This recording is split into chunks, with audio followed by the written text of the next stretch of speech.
Hey guys, I'm OTG197, and this is my ranking and recap video for my Ice Types only hardcore Nuzlocke of Renegade Platinum.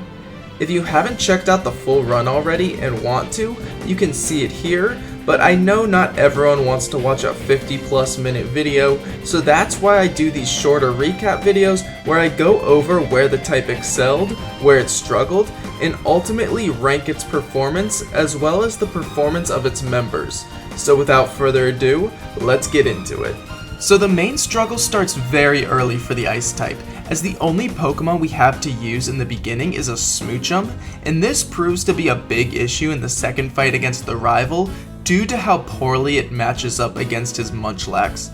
Winning this battle ultimately relies on luck, with first putting it to sleep with Sing, then having it stay asleep for enough turns to take it out, using the scope lens to hopefully land critical hits in the process, as otherwise this can take up to 7 confusions to accomplish.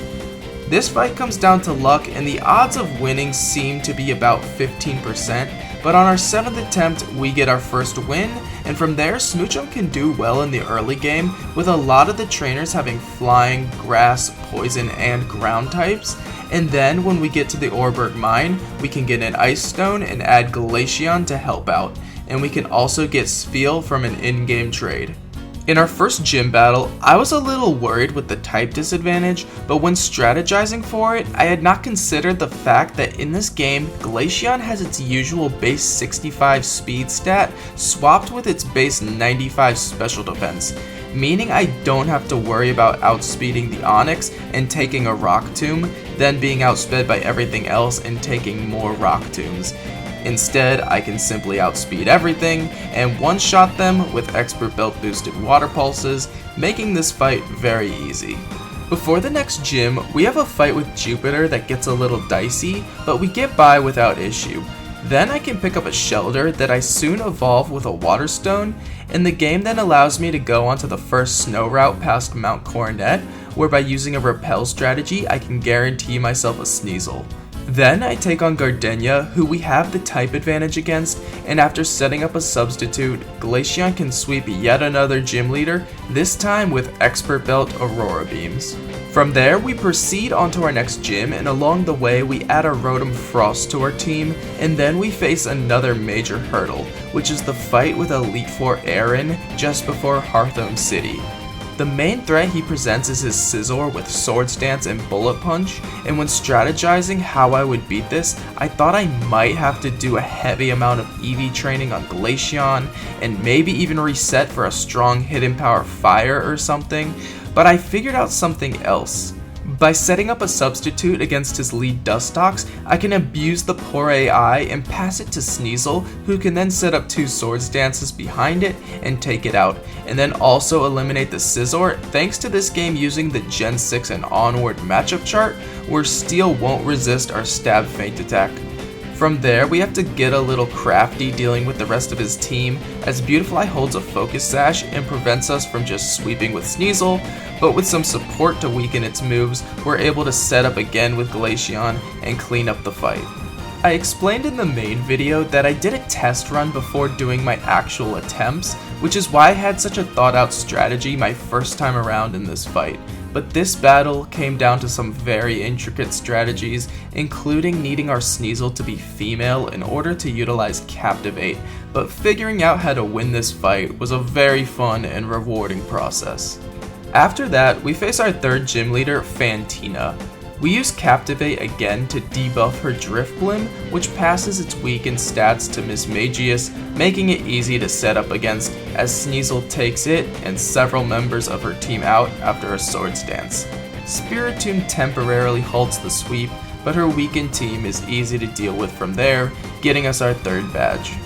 We then deal with some more Team Galactic subplot, with them trying to take over the Trophy Garden, and we have some close calls, but manage it without any casualties, and then we face what is probably the Ice type's biggest challenge of their run, the Fighting type gym leader of Veilstone City, Maylene. This was a fight that I also explained in the video needed a lot of strategy development and was a primary roadblock for the Ice types. It took me around 3 hours of testing this battle to figure out a way to do it deathless, which came down to a lot of EV training, specific stat manipulation, AI manipulation, and a little bit of luck. But ultimately, by setting up a layer of spikes with Cloyster and having its stats manipulated to only slightly live a high jump kick, we can give our Jinx an approximately 70% chance of a safe switch in, as it now sees Ice Punch and Zen Headbutt as viable options. We switch as it goes for the one move we can't live,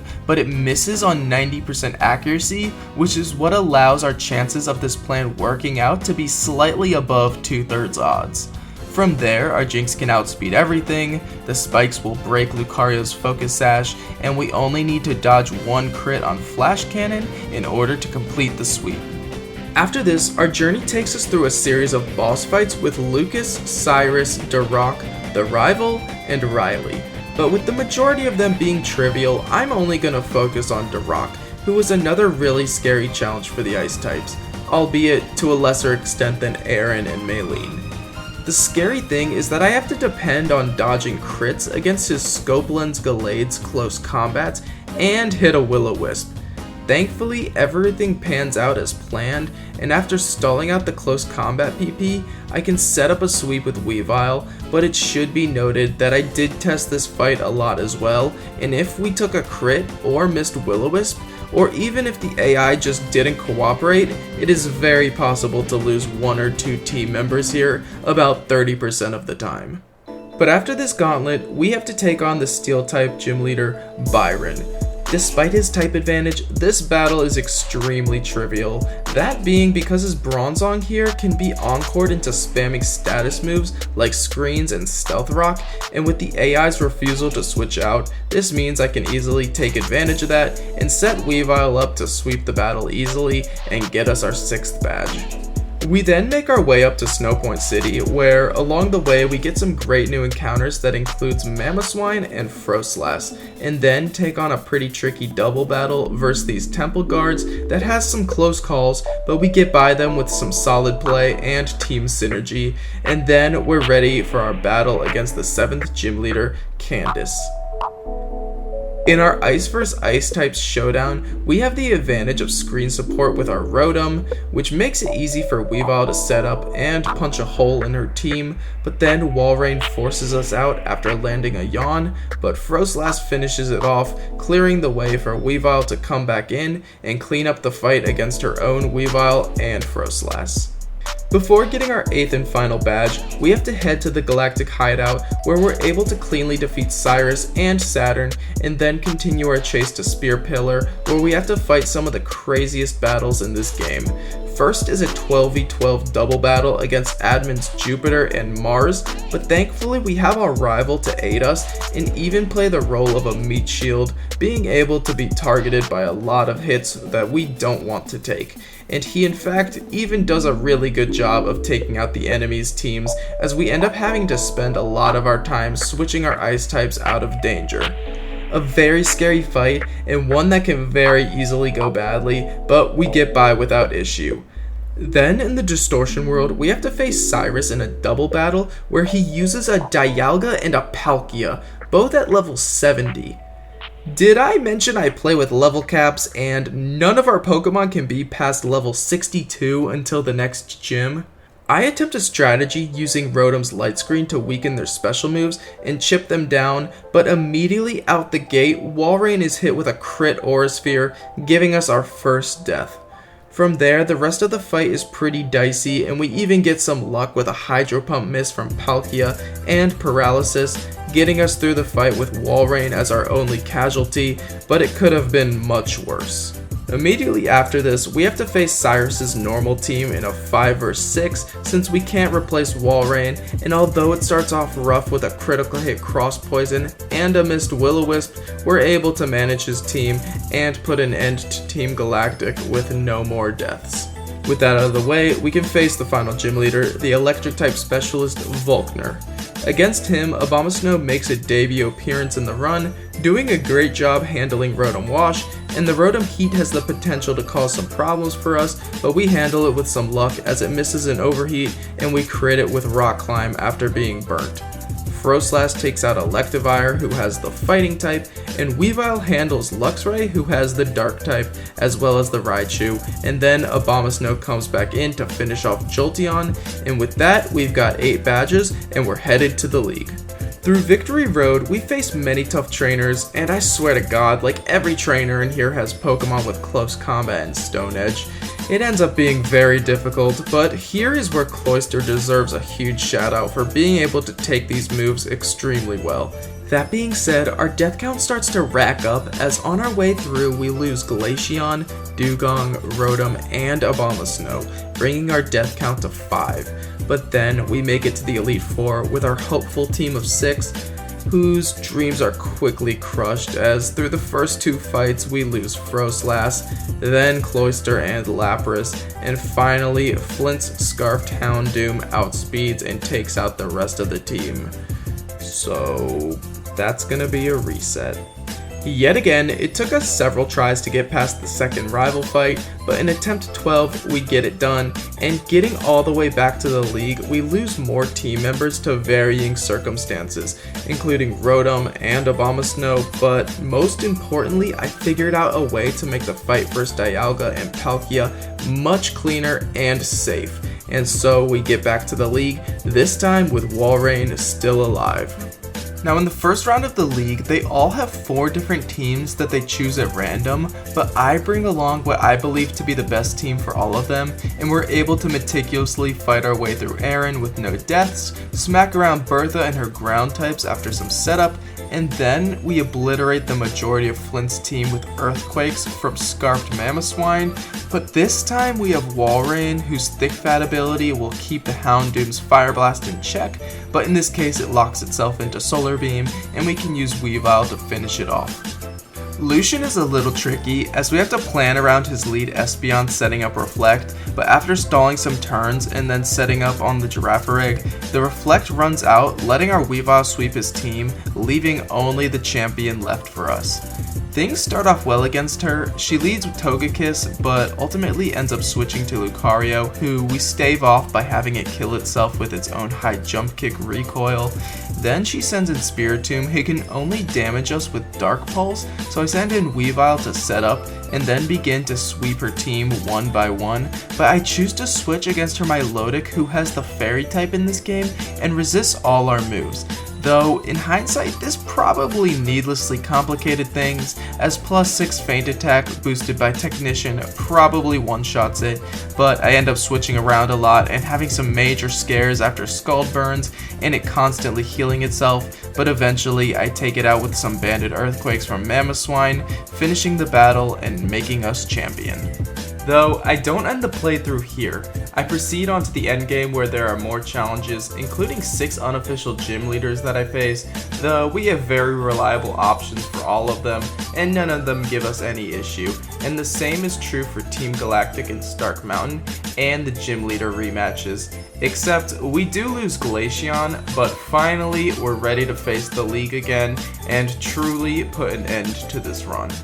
Aaron, we solidly have answers for, just as we did in our last fight against him, and we get by with no issues. Against Bertha, we get put into a sticky situation against her Tyranitar, and I sacrifice Cloyster in order to get Mamoswine in to take it out, but from there, her ground types are easy to manage. Walrein eliminates Flint's Weather, allowing Lapras to come in and nearly sweep, although this gets stopped by Magmortar's Flame Body, but then Walrein can come back in and finish off his final Pokemon, Rapidash. Against Lucian, I simply slap a Choice Specs on Froslass and everything gets decimated by Shadow Ball, and then Champion Cynthia leads with her setup fodder Spiritomb, allowing Weavile to punch a big hole in her team. But against the sashed Rayquaza, I switch to Walrein to take its hits and finish it with 2 Ice Beams, and then Froslass can finish her last Pokemon Milotic with 2 Specs boosted Thunderbolts, and that is how the Ice types completed a hardcore Nuzlocke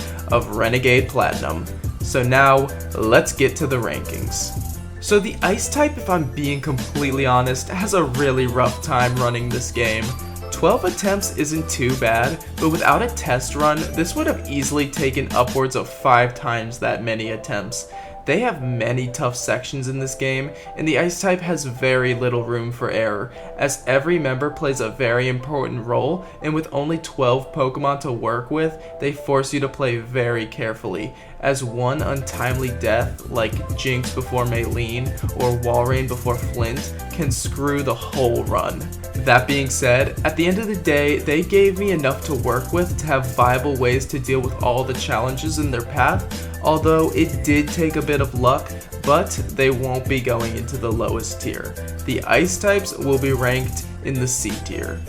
Now moving on to individual member rankings. I have no one in the D tier, but in the C tier we have Glalie and Delibird, who I actually didn't use either of at all. In Glalie's evolutionary line, I would always prefer Froslass for its immunity to fighting, meaning I would pretty much never use it, and Delibird, while it received buffs in this game, you pretty much never want as your encounter, as everything else is just strictly better, and thankfully it can only be encountered with the Pokeradar, so it's easy to avoid. In the B tier, we have Abomasnow and Dewgong. Abomasnow could have potentially been better and played a nice role as a weather setter, but not only did ours get soundproof instead of snow warning both times, but we also get it pretty late, and it only ended up being used for Volkner and some niche battles in Victory Road. Dewgong pretty much just filled in for Walrein whenever I wanted that role on the team, but didn't want to risk anything happening to Walrein, who just straight up outclasses it in every way. In the A tier, we have Glaceon and Mamoswine. Glaceon is here because it was with us throughout most of the run, playing a strong role in many spots, including the first two gyms, being able to pass substitutes to its teammates, and reliably dishing out very strong special attacks. It was a good role player, but just wasn't quite as crucial as the Pokemon above it. The same I think can be said for Mamoswine. While it was reliable to dish out powerful physical attacks and was great in this role, I never felt as though it carried quite as much as the Pokemon in the S tier. And speaking of which, in the S tier I have Cloyster, Weavile, Froslass, Lapras, Walrein, and Rotom Frost. The fact that great Pokemon like Glaceon and Mamoswine were left out of S tier and we still can make an entire team of S tier Mons goes to show what a team effort this run was and why I had so much fun with it. Everyone in this tier is here because they played vital roles for the team that no one else could. Rotom providing the screen support is what allowed the rest of the team to circumvent risk in a lot of spots where they would have otherwise been vulnerable. A huge role for a delicate type like the Ice type.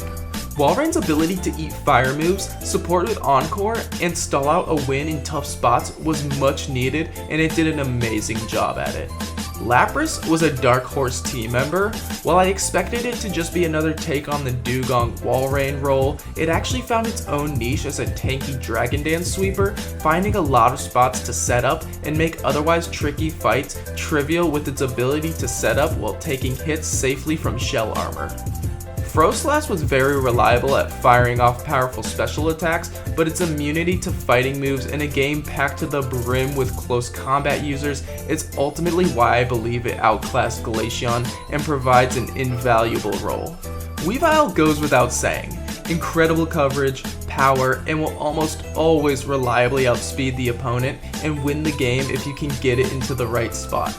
Cloyster is very much the glue that held this team together. It stepped in to take so many hits none of the others can, shrugging off many close combats and stone edges without a chance of dying to a crit thanks to shell armor. It is uniquely able to set up hazards, softening up the opponent's team for its teammates in a lot of crucial battles. And finally, in the MVP spot, we have Jinx.